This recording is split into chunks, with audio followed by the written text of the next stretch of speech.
Lorsque nous lisons le livre des Actes, chapitre 13, au verset 1 à 4, je vous invite à remarquer des dispositions de ceux à qui le Saint-Esprit révèle la volonté de Dieu. Que lisons-nous ici? Il y avait là plusieurs hommes servant le Seigneur dans leur ministère et jeûnant.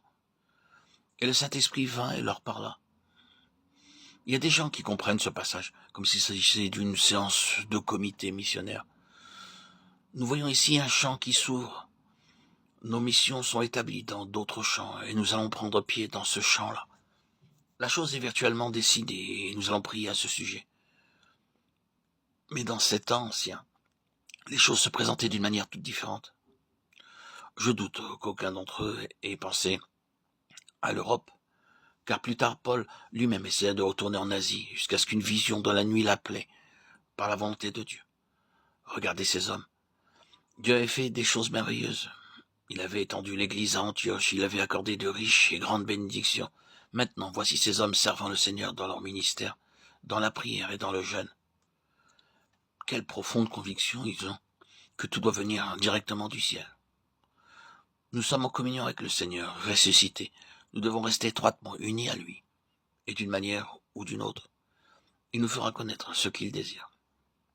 Et ils étaient là, vides, ignorants, sans force, mais heureux et remplis de joie, dans une profonde humilité. Ô Seigneur, semble-t-il dire, nous sommes tes serviteurs, et dans le jeûne et la prière, nous nous attendons à toi. Quelle est ta volonté à notre égard? Est-ce qu'il n'en fut pas de même pour Pierre?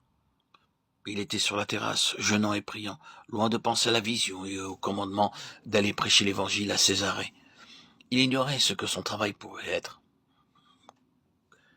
Que Dieu nous accorde que cela devienne notre position et que nous réalisions tous que c'est dans des cœurs qui se séparent du monde, et même d'exercices religieux ordinaires, et qui s'adonnent à la prière fervente et s'attendent à Dieu, que c'est dans des cœurs comme cela que Dieu manifestera sa céleste volonté.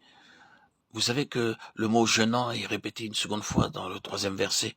Il jeûnait et priait.